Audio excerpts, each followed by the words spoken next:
ओडिशा के पुरी में भगवान सूर्य को समर्पित ये है कोणार्क मंदिर। कोणार्क शब्द कोण और अर्क शब्दों से मिलकर बना है। कोण यानी कोना या किनारा और अर्क का अर्थ है सूर्य। इसका मतलब हुआ सूर्य का किनारा।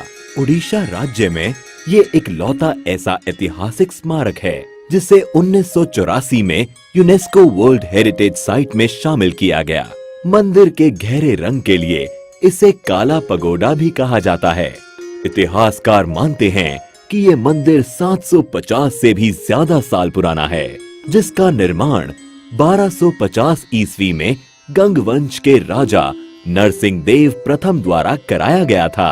अबुल फजल ने आईने अकबरी में लिखा है कि राजा नरसिंह देव ने 12 सालों के पूरे राजस्व को मंदिर के निर्माण में ही लगा दिया था।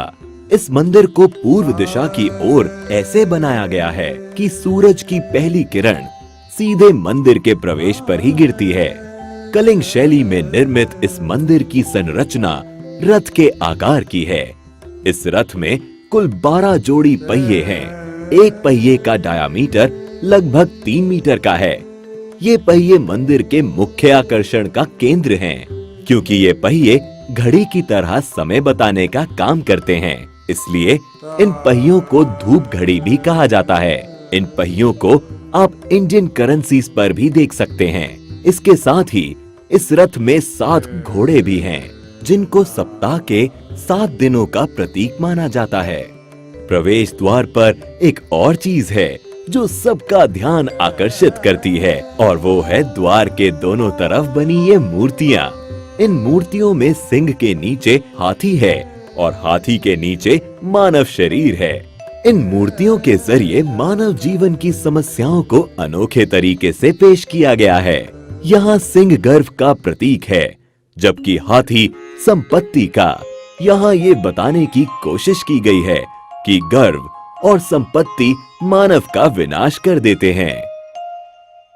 माना जाता है कि मंदिर का निर्माण समुद्र के किनारे किया गया था, लेकिन पिछली 8 शताब्दियों में समुद्र से इसकी दूरी बढ़ती चली गई।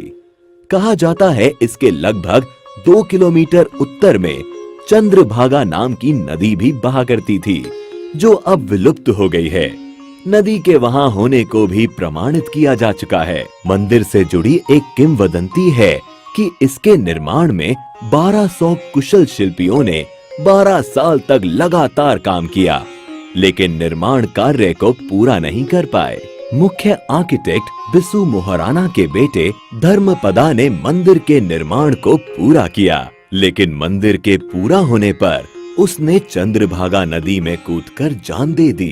कोणार्क मंदिर के बारे में एक रोचक तथ्य है कि मंदिर के पत्थरों को आपस में जोड़ने के लिए लोहे की चादरों और चुंबकों का इस्तेमाल किया गया था।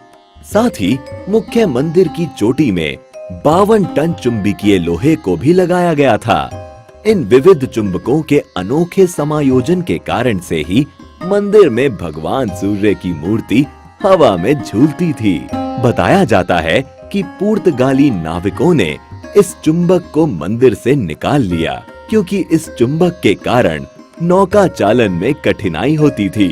इस मंदिर के बारे में रविंद्रनाथ टैगोर ने कहा था, Here the language of stone surpasses the language of man। यहाँ आने के बाद ये कथन एकदम सही लगता है।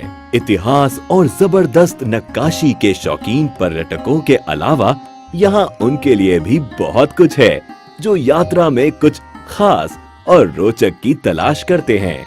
साथ ही आप चाहें तो यहाँ होने वाले कोणार्क डांस फेस्टिवल का भी लुत्फ दिसंबर के महीने में आकर उठा सकते हैं।